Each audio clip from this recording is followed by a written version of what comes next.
Okay, first question about the creative minority and cognitive dissonance.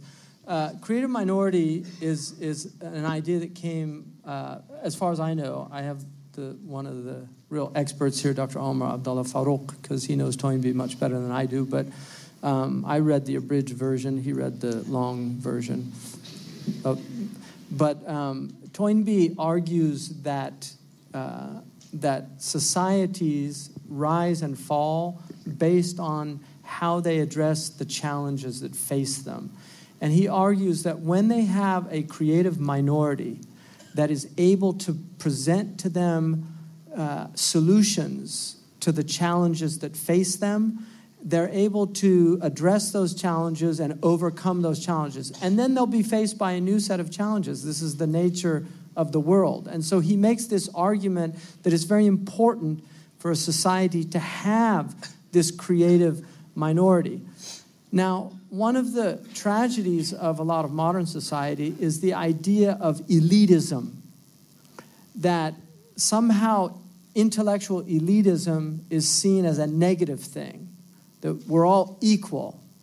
But just like we have world-class athletes and we honor them for their elite athletic abilities, we also have world-class musicians and we honor them for their elite abilities. Now, some of it is purely hard work and discipline, but it's often enhanced by natural ability.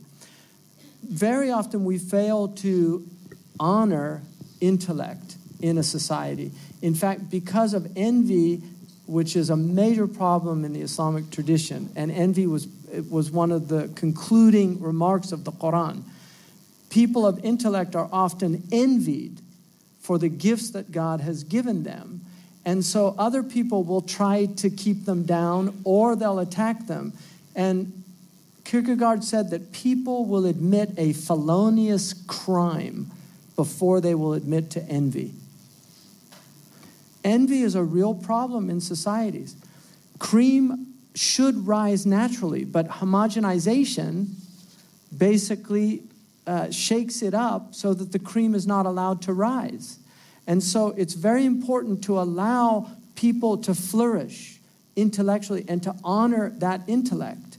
And if a society does that, and also it's very important for those who have been gifted with highly creative minds that they maintain a humility, from the Greek humus, which means the soil of the earth. Because every person, no matter how brilliant they are, is human, and they will be flawed. I learned from process working how important it is to put ideas before you articulate them, to present them to other people that you trust and honor, because very often they'll point out things that you didn't think of. And they'll show you the flaws in your own reasoning. And this is why collective fatwa is so important today for really major issues. Because one person, that burden cannot be put on the shoulder of one person. Amruhum shura bainahum. The Quran says their affair is of mutual consultation. So shawirhum fil amri. Consult them in affairs.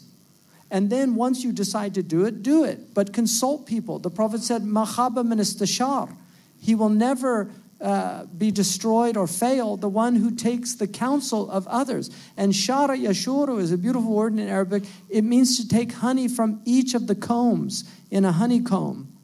That's what shura is. It's taking the benefit of each person and listening to them. And amazing, this famous business consultant in the United States who failed to convince American corporations how important his views were. He ended up going to Japan, and the Japanese adopted his model. And one of his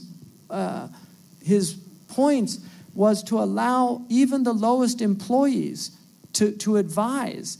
And Toyota and others actually did this and implemented this. And very often, the humblest person can actually have a creative solution to problems. Many mothers in America have become wealthy because they had some problem with baby carriage, and they just thought, I wish that carriage had this. And instead of doing what most mothers do, is just saying, I wish this carriage had this, they actually ended up designing it and then it becomes the standard. Thoreau said, if you build a better mousetrap, then the whole world will find a path to your door to get it.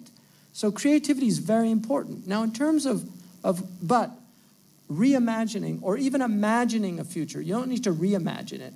Imagine it, because the Muslims haven't imagined a future yet, so let alone reimagine.